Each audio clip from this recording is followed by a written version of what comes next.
Good afternoon student. Fourth semester की क्लासें हैं ये। फोर्थ सेमेस्टर की क्लासें में हम कक्ष प्रबंधन पर बात कर चुके हैं। कक्ष प्रबंधन के बाद जो अगला जो पॉइंट आता है वो है शिक्षण अधिगम सामग्री की। शिक्षण सहायक सामग्री हो या शिक्षण अधिगम सामग्री हो, बातें सेम है। हम उसको शिक्षण अधिगम सामग्री भी बोल सकते हैं और शिक्षण सहायक सामग्री भी बोल सकते हैं। तो इसके बारे में आपको इससे पहले भी बताया जा चुका है कि इसको हम श्रव्य दृश्य और दृश्य साधन, श्रव्य साधन और श्रव्य दृश्य साधन 3 भागों में डिवाइड करके इसको हम पढ़ते हैं। इसके बारे में आपको बताया भी गया है। और आगे हम इसके बारे में बात करते हैं कि शिक्षण अधिगम अथवा श्रव्य दृश्य साधन के कार्य क्या होते हैं। शिक्षण अधिगम सामग्री में आप सिंपल से बता सकते हो कि वह सहायक सामग्री जिसके माध्यम से एक शिक्षक अपने शिक्षण को आसान बनाता है या इफेक्टिव या इंटरेस्टिंग बनाता है, उसको हम शिक्षण अधिगम या शिक्षण सहायक सामग्री कहते हैं। इसके कार्य क्या है, इसके कार्य को देख लेते हैं।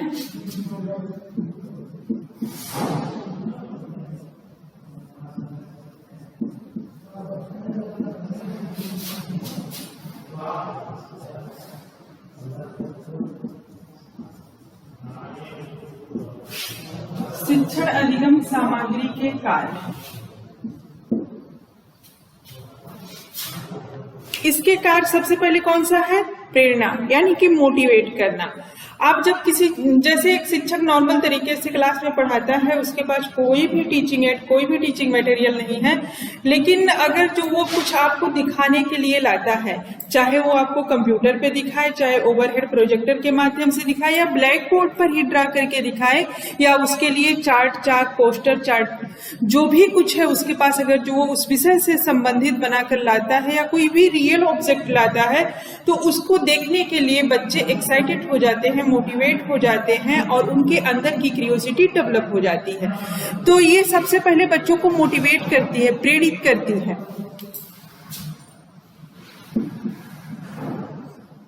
प्रेरणा। और अगली बात है क्रिया का सिद्धांत।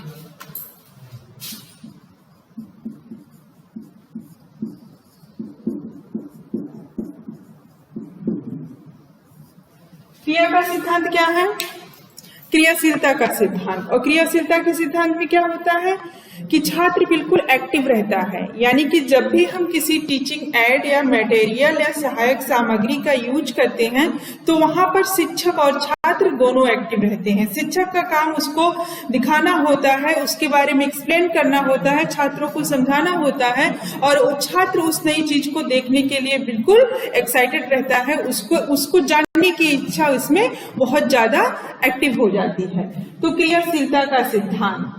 वैसे भी आप जानते हैं कि जो शिक्षा है वो क्रियाशीलता के सिद्धांत पर ही आधारित है। जब हम किसी चीज को करके सीखते हैं तो वहां पर सीखा हुआ ज्ञान बहुत ही अस्थायी होता है और लॉन्ग टाइम तक हमारे पास रहता है। अगला है स्पष्टीकरण।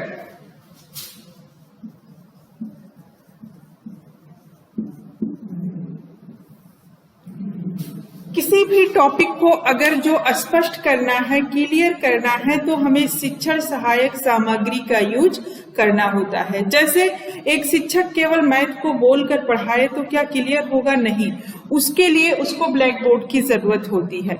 वैसे ही अदर विषय हैं जहां पर हम चीजों को, जैसे मान लीजिए हम हिस्ट्री ही पढ़ा रहे हैं, हिस्ट्री में हम आपको ताजमहल या फिर कोई भी ऐतिहासिक स्थल या फिर पेड़ पौधे कोई भी चीज पढ़ा रहे हैं, अगर जो उसके बारे में हम आपको कोई चार्ट पे या फिर प्रोजेक्टर पे या उसका प्रोजेक्ट बनाकर या उसका रियल ऑब्जेक्ट दिखाएं तो वो चीजें बिल्कुल क्लियर हो जाती हैं, स्पष्ट हो जाती है। चाहे उसका मॉडल बना के दिखाया जाए तो वो चीजें बिल्कुल स्पष्ट हो जाती हैं, जो छात्रों के समझ में आसानी से आ जाती है। अगला है सार्थक अनुभव।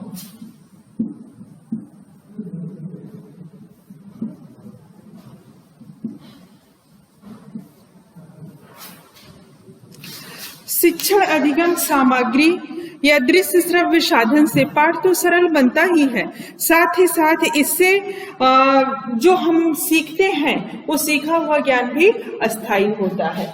यानी कि वहां पर जब हम किसी चीज को करते हैं और उसका एक्सपेरिमेंट करते हैं, उसको स्वयं से बनाते हैं, तो वहां पर जो हमारा ज्ञान होता है, जो अनुभव होता है, वो बिल्कुल खुद उसको सीखते हैं और उसके बाद छात्रों को उसके बारे में बताते हैं। अगला है रटने को कम करना।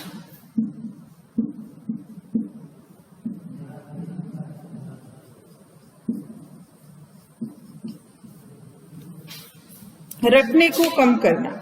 दृश्य श्रव्य साधन का प्रयोग बालक के विकास में रुचि लेता है, ज्ञान को संचय करता है और इससे सीखा हुआ ज्ञान निश्चित और अस्थायी बन जाता है, जिससे कि छात्र को किसी चीज को रट के पढ़ने की जरूरत नहीं होती। वो अगर जो उसको एक बार समझ लेता है तो वो उसके पास बहुत समय तक याद रहता है। अगला है शब्दावली में वृद्धि।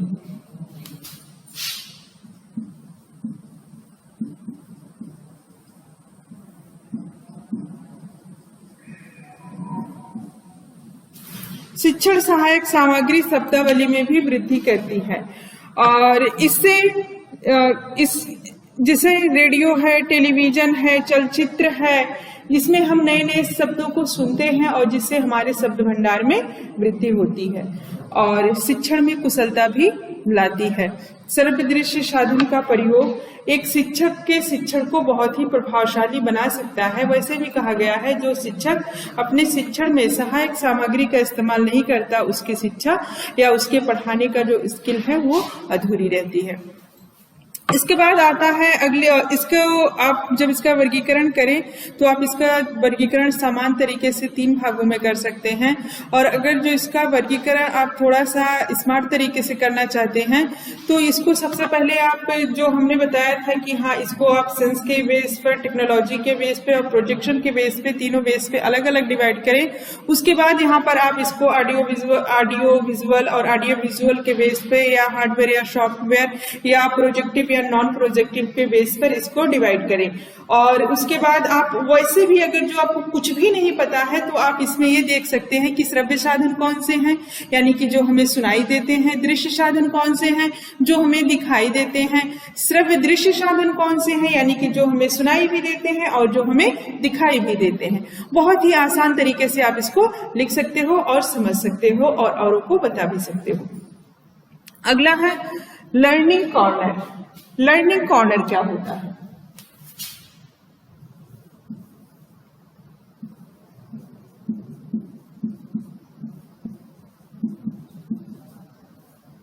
लर्निंग कॉर्नर यानी कि सीखने का कोना।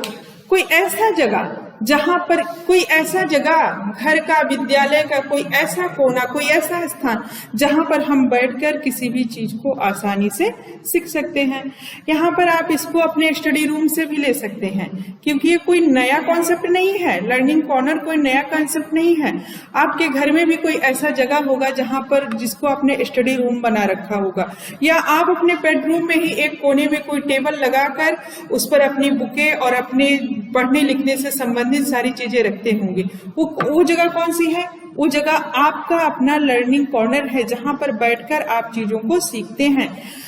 वैसे ही विद्यालय की व्यवस्था में प्रबंधक के द्वारा या विद्यालय मैनेजमेंट के द्वारा छात्रों को सीखने के लिए, छात्रों को शिक्षा के प्रति आकर्षित करने के लिए लर्निंग कॉर्नर को बनाया जाता है, जहां पर जैसे छोटे बच्चे हैं वो रंग बिरंगी चीजें देखना पसंद करते हैं, तो वहां पर बहुत सारी जैसे चित्र है, चार्ट है, पोस्टर है, रंग बिरंगी किताबें हैं और क्या कहते हैं, मिट्टी से बने हुए या खिलौने हैं। इस तरीके से चीजें रखी जाती हैं जो बच्चों को अपनी तरफ आकर्षित करती हैं। वहां पर बच्चे उस चीज को देखते भी हैं और उससे सीखते भी हैं और उससे सीखा हुआ ज्ञान अस्थायी भी होता है।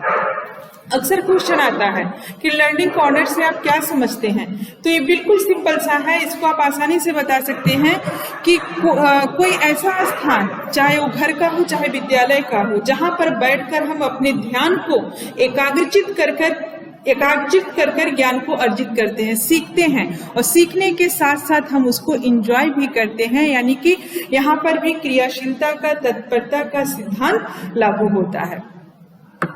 और लर्निंग कॉर्नर का भी अपना एक कॉन्सेप्ट है, जैसे क्या जरूरत है, लर्निंग कॉर्नर की जरूरत क्या है, लाभ क्या है इससे। तो लर्निंग कॉर्नर जो होता है जटिल विषयों को बहुत ही सरलता से, इजी तरीके से छात्रों के सामने प्रेजेंट किया जाता है। यहाँ पर बैठने का एक ऐसा स्थान है जहां पर आप एकांत में बैठकर चीजों को ध्यान से समझ सकते हैं, पढ़ सकते हैं। यहाँ पर उचित अधिगम सामग्री रखी जाती है जो आप अपने जरूरत के अकॉर्डिंग वहां से चीजों को लेके जान सकते हैं। और लर्निंग कॉर्नर जो होता है प्रत्येक कठिन विषय को बहुत ही आसान बनाता है। वहां पर आसान बनाने से मतलब ये है कि जहां पर कुछ आकर्षक चीजें रखी जाती हैं और हमारे माइंड में किसी चीज को ढूंढने के लिए संकेत करता है, तो हम वहां पर अपने माइंड को बिल्कुल कॉन्सेंट्रेट, ध्यान केंद्रित कर उस चीज को जब करते हैं, ढूंढते हैं, उसके बारे में जानने का प्रयास करते हैं, तो वो चीजें बिल्कुल आसान हो जाती हैं। तो हर विद्यालय में लर्निंग कॉर्नर का व्यवस्था की गई है जहां पर छात्र बैठकर आसानी से सीख सकते हैं, पढ़ सकते हैं। इसके आगे का टॉपिक है पुस्तकालय प्रबंधन है, पाठ्य पुस्तकें हैं, इसके बारे में आगे बात करते हैं। थैंक्स।